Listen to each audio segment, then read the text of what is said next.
Hey everyone, welcome to Breaking the Rules, Dynamic Navigation in Modularized Apps. Also known as this talk may or may not solve all your navigation problems in 40 minutes, but we'll see.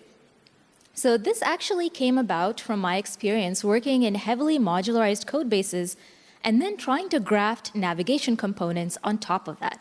Because both of those things, modularization and nav components, introduced scoping.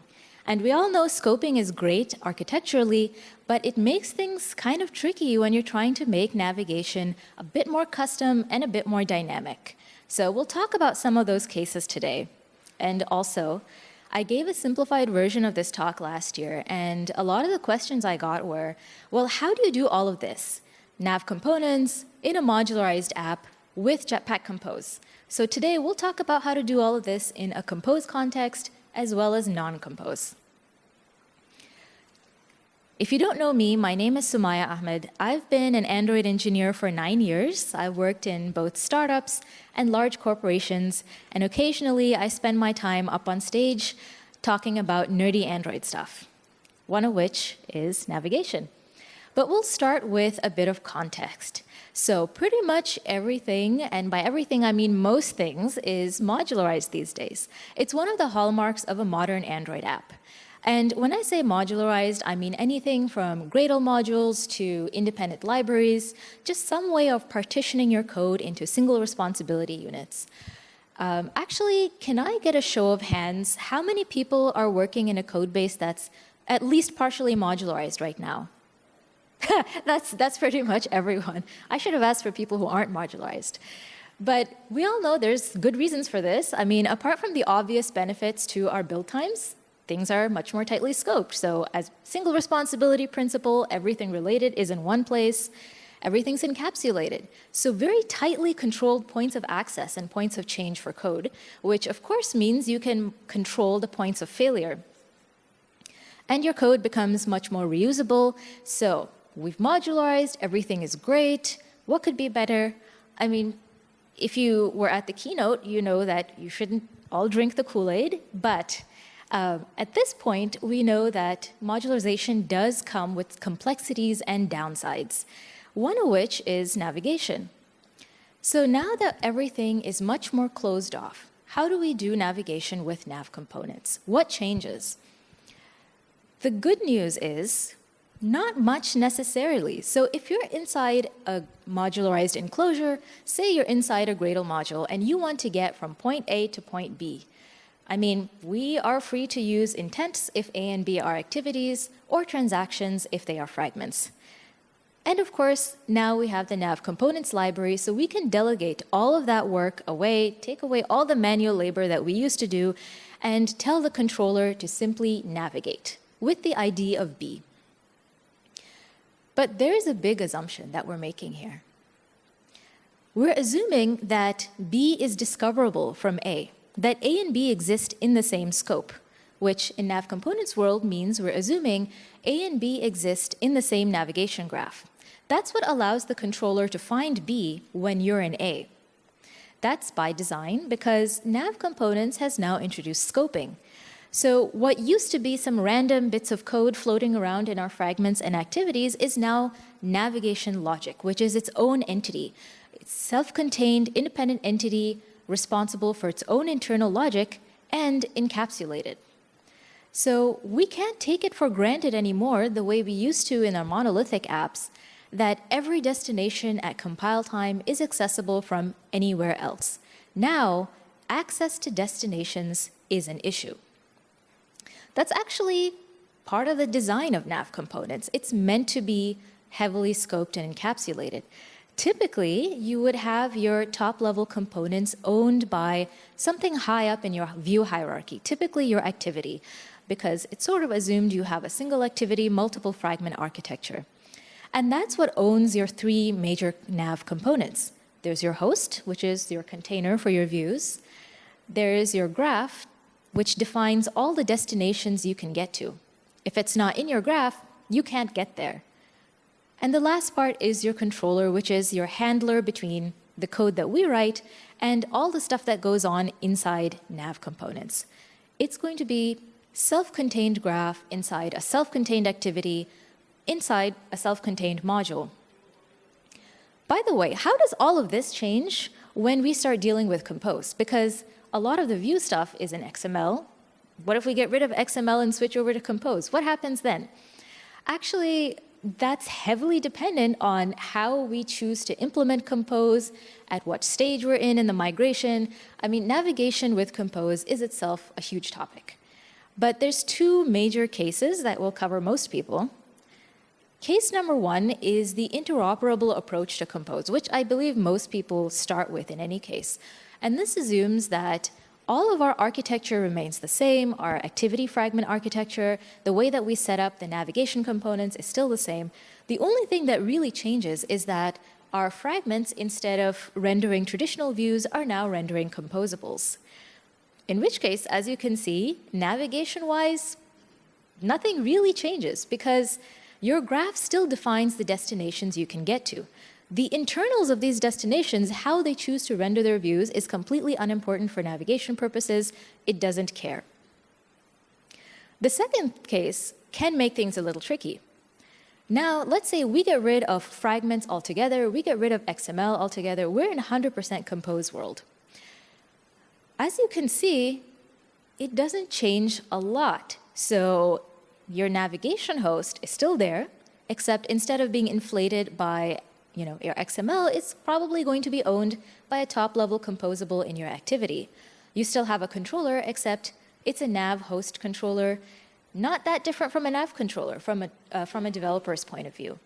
And then your graph still defines all the destinations that are available to you, except they are now composables. So whether we use Compose or not, the fundamental problem remains the same. If we want to get from A to B, but A and B exist in different scopes, if they exist in different navigation graphs, how do we do that? How do they know about each other?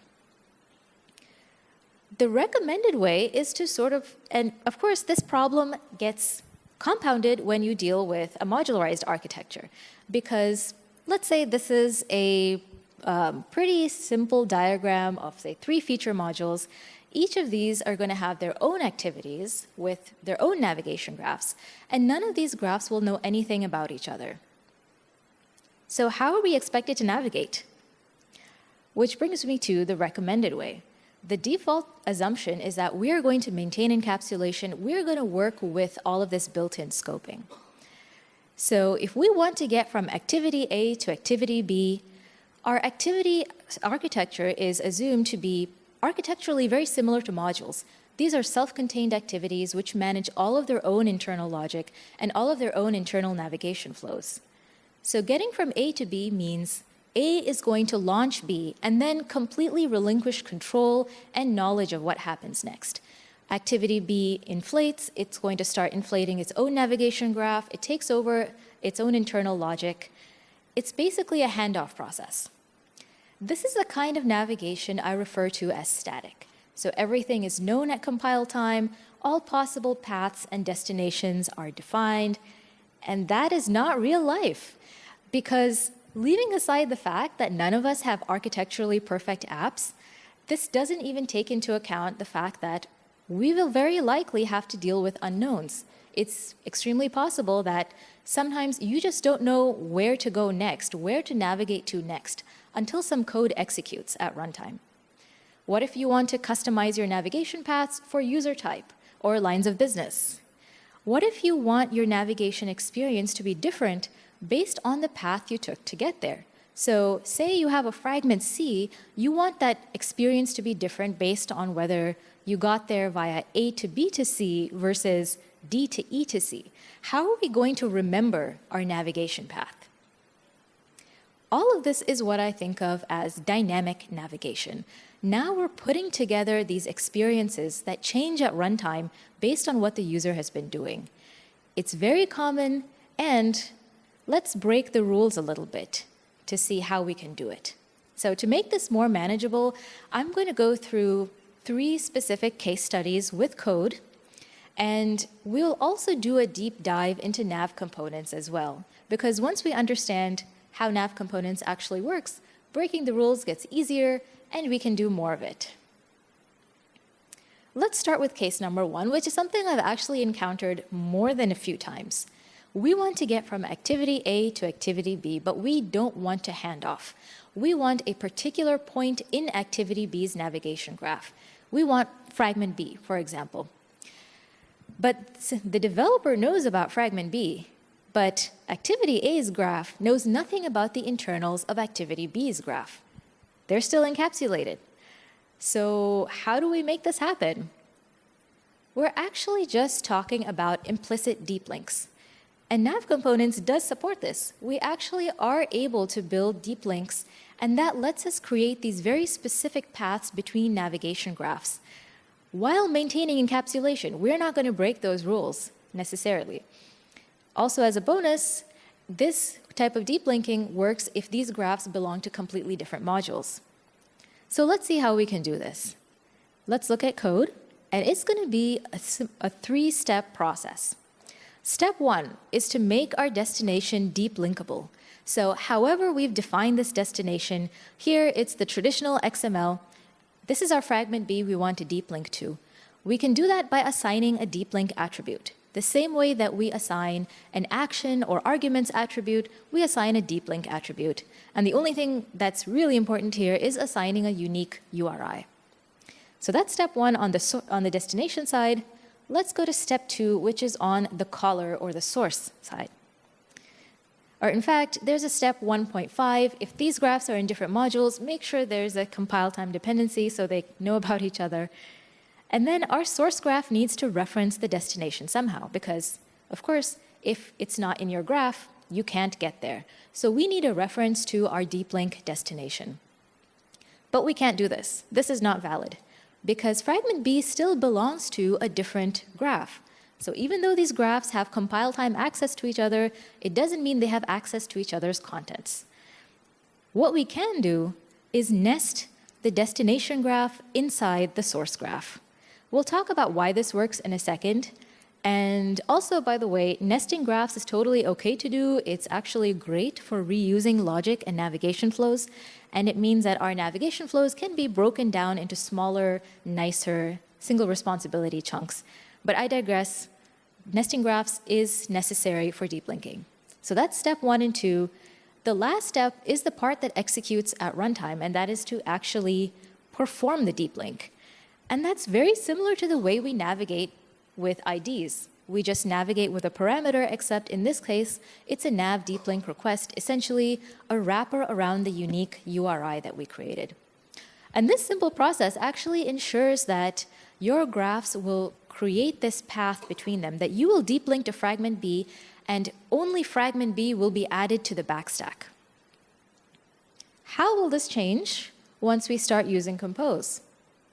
Well, again, that depends, but we have 2 cases that we can deal with, so let's take a look at those.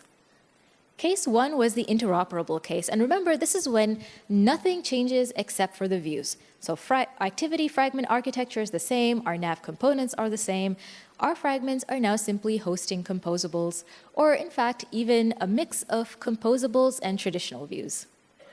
In which case, deep linking remains the same. The work we have to do is a lot less. Hooray! Because if you look at this code and you think, what if fragment B has composables in it? Doesn't matter. The way that we create our components is the same. The way that we define our graphs, the way that we perform the nesting is the same. And the runtime execution code doesn't matter. Compose is going to sit at a different layer from this type of navigation logic. This is going to change, though, when we start working with 100% composables. Because at this point, now there's no more XML, now there are no more fragments, and our views are composables. How on earth do we perform deep linking in this case? Well, as we said before, it's not that bad because our top-level composables are still there. There's still a graph, and it does the same thing. It's just all going to be programmatic. So let's take a step back and think about how we would typically set up components like this. So again, multiple ways of doing this, but it's recommended to have them available somewhere very high up in the hierarchy, typically in your activity. So let's say our activity is going to call a function called composable function called setupNav in our onCreate cycle. And as you can see, we've got our controller element, we've got our navigation host with a reference to the controller and the graph.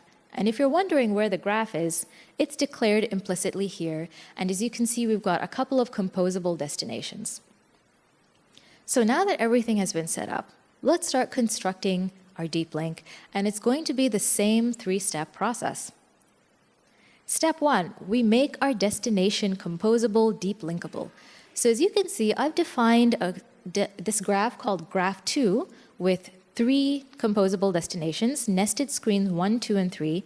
The third one is the one we want. So we assign it a deep link attribute, and we make sure there's a URI defined. Over on the source side, however we've defined this graph, we've got a couple of composable destinations, and we make sure we nest graph 2 inside the source graph. Third step is pretty much exactly the same as what we did before. We wrap the URI in a nav deep link request, and we pass it as a parameter to our controller. So whether we're using Compose or not, as you can see, the fundamentals of navigation remain the same. The way that we construct our requests, the way that we construct our navigation logic is going to be very similar, even though as we know, there's some syntactic differences between the two. Speaking of navigation, how does this even work? So how is navigation not breaking its own rules here? Because we're still going to maintain encapsulation in these graphs, but somehow we're still constructing this deep link, and we're allowing it to pull fragment B, and only fragment B specifically, to put on the backstack, without bringing the whole internal, like start, destination, et cetera, from the destination graph. The answer to that is actually in how nav components works behind the scenes. So let's talk about that. The very first thing actually happens at inflation time, way before we even start doing any navigation. That's when your activity goes into its onCreate cycle and starts inflating your top-level nav components. One of the important things that happens is that there's a class called nav_inflator, and it finds our destinations however we've defined them, programmatically or via resources or whatever type they are.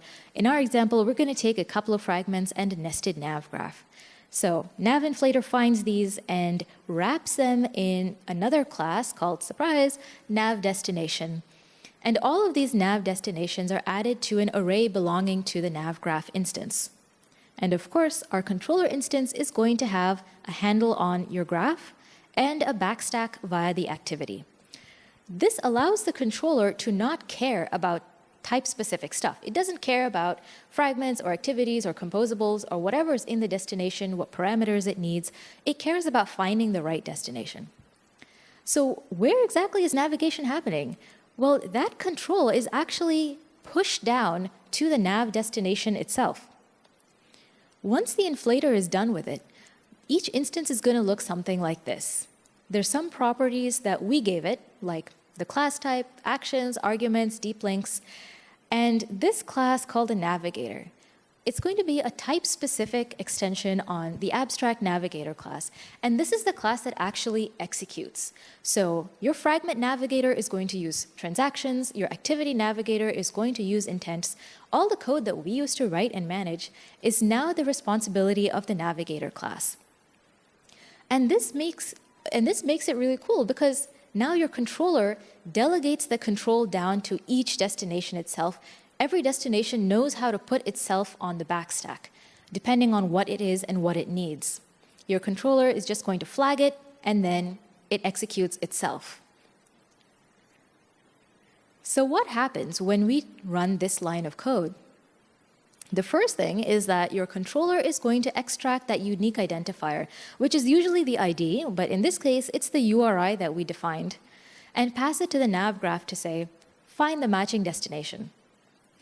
And in our example, the nav graph is going to take the URI. It's going to try and match it against fragment A and fail, fragment B and also fail. And then we hit that nested nav graph. Now, this has also been through the inflation process. So behind the scenes, it's going to have its own internal array of nav destinations, one of which is the match that we care about. So again, it takes the URI and matches it against number 1, fail, number 2 is a fail, number 3 is a match, and because that, of course, has its own navigator, it knows how to execute itself and put fragment B on the backstack. Note that the inner graph didn't need to share any context or information or data with the outer graph. Control is pushed in one direction, and that is downwards. Your controller gives the power of execution down to any destination that flags itself as a match. And this works for nested graphs because the nested graph is able to apply that control to its own internal array. And that's what allows deep links to work without breaking encapsulation rules. Now I'm going to start contradicting myself. I've said a couple of times that if a destination isn't in the graph, you can't get there. That's not strictly true. Destinations have to be in the graph by runtime to let you do navigation. That doesn't mean that everything has to be there at compile time. Somewhere in between the two, we have the power to mutate our graphs, and that lets us do navigation more dynamically on the fly. Let's see how this would work. What if you don't know where to go till runtime? Let's say that you have a contract with some external module to provide content for you. And if this sounds weird, it actually happened to me. Something like, let's say we're in a navigation graph. We're in fragment B, and we know some callback is going to execute. Our module is going to provide a fragment for us to render as our next step. Well, it doesn't belong in our graph, so we can't get there. We can't deep link to it because we have no control over this external module. What do? Luckily for us, we can modify graphs on the fly. Nav components lets us add and remove destinations as we go. So let's see how this can solve our problem. We're in fragment B, this callback executes, we've got a destination fragment class. That's great, but our nav controller doesn't care about this fragment. It cares about destinations. So let's make one. There is actually a create destination function exposed by the navigator provider. So we can create one, pass it some important information like the ID and a label, and of course the type of fragment it needs to wrap. And then we place it in our graph. And that makes it findable and navigable from everywhere else in the graph as if it was always there. And now, of course, the last step is just to navigate with the ID that we defined earlier. We're taking advantage of the fact that, again, the controller doesn't really care that this fragment D came from somewhere else, that it doesn't belong to this module, or the fact that we just created this nav destination 1 second ago. It just cares about, at the point where I do navigation, does this destination exist in this scope, in this graph? If so, I can get there. And this is really dynamic navigation. We're stitching together navigation logic on the fly based on what the user has been doing. And in fact, there's a lot more that we can do now that we know our graphs are mutable. We don't need to predefine everything. The graph that we have at compile time isn't the graph that we're going to end up with at runtime, and that's totally fine. We don't have a lot of time to go into this, but this is an example of code from the Android documentation page on Kotlin DSL. And now it's possible to create navigation via configuration. So we define a nav configuration in our DSL, we can share it, import it, export it, and build a graph around it programmatically. In fact, we don't even need to have a graph defined at all, except perhaps the start destination. We can start with completely skeleton graph and flesh it out as we go. And even, let's say that every experience at runtime results in a different graph, doesn't matter, we can still create it. So there's a lot of stuff we can do with this, and it's very exciting, but there's one last piece of this, and that's data sharing, which we haven't talked about yet. When you have all of these destinations from different sources sharing the backstack, and by default, it is the shared application backstack, how are they going to communicate? Why should they? Well, take a case like this. This is your backstack, you are in fragment B, and then there's a deep linked fragment on top. What if your fragment B needs to know what happens in this deep linked fragment? They don't share a view model, or activity, or a navigation graph, or probably not even a data store. How are they going to communicate? The only thing they have in common is the backstack. And that's what we're asking. How do we share data across backstacks? Nav Components actually prefers that we use nav graph view models for this, which is pretty much exactly what it sounds like. It's a view model scoped to a navigation graph, and it's available to all of the destinations within our graph. But does this help us? Remember that fragment B and this deep linked fragment still belong to different navigation graphs. So their nav graph view model objects will reference completely different things. This one doesn't work. What can work is save state handle. And if you're not familiar with this, it's part of the Android Jetpack library. It's basically a souped up saved instance state. It's a data store that allows you to read and write key value pairs, which is guaranteed to survive process death. And nav components lets you access it in a really interesting way. So here's your nav controller. It has a handle on the backstack. In fact, it can be multiple backstacks, but let's keep it simple. Every time a nav destination is added to the stack, it's wrapped in another class called nav backstack entry, and which is an extension on the old backstack entry class. And that just gives your destination some extra stuff. So in addition to the destination itself, you have this thing on the top. See the saved state registry? That's your data store. And that's available for reads and writes as long as this destination is on the stack. Part number 2, not only that, but your controller exposes public functions to let you access entries on the stack.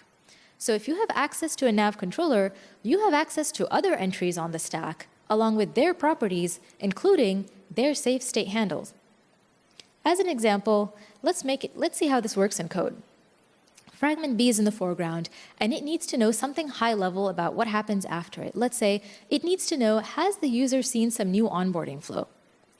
It can ask the controller to access the current entry, which is itself, and use its save state handle to set some flag to false. Let's call it has seen new flow. Now, let's say we perform a deep link from another external module. That's the new onboarding experience. The user has seen it. We're good. It can ask its nav controller. Remember, different nav controllers can still reference the same backstack. It can ask its nav controller to get the previous entry, which is fragment B's entry, get its saved state handle, and set that flag to true. And then it pops itself off the stack. Once fragment B comes back to the foreground, it can read the latest value of this variable and react to it. What we're doing here is we're building a memory of where the user has been and what they've been doing, even when these destinations don't exist anymore.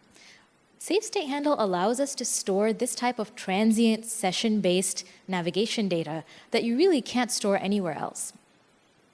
And of course, this was a simple example, but there's a lot more that we can do with this. Save state handle becomes more useful once you start working with composables. Actually, the backstack entry itself is a lifecycle owner, so we can set observables on it via live data and react to any changes in the entries dynamically. So again, a lot of stuff we can do with this. But I've been talking for a while, and I want to wrap up with 3 main points. The first is that the fundamentals of Android navigation haven't really changed. Behind the scenes, we're still using the backstack, we're still using intents and intent flags and tasks and multiple backstacks the same way that we've been doing for years. So thank God, we don't need to relearn a lot of our fundamentals. What has changed is access and responsibilities. Now there's a whole layer of abstraction on top of this in the form of navigation components. And although it's really powerful and it simplifies a lot of stuff for us, that's an added complexity, especially when we're dealing with architectural complexity on top. So understanding nav components is really the key to unlocking a lot of the more fun, dynamic stuff that we can do, and a lot of the real-world situations that are going to happen to us. The good news, again, is that Compose doesn't change a whole lot. So Compose, to me, sits somewhere like 1 layer below navigation in the Android architecture layer cake. It's primarily concerned with the rendering of UI and UI views, or view state. The actual swapping out of these views, the navigation logic, is somewhat different. So even though there's some syntactic differences between Compose and non-Compose, there's quite a lot of interoperability built in because navigation isn't concerned with UI as much. It's going to work fundamentally the same way, the same classes doing the same things. So thank you so much for attending this talk. I had a lot of fun digging into these libraries to figure out all of this. And we have about 5 minutes for questions, so feel free to just shout it out or come up to me, and I'll do my best. Thank you. Okay.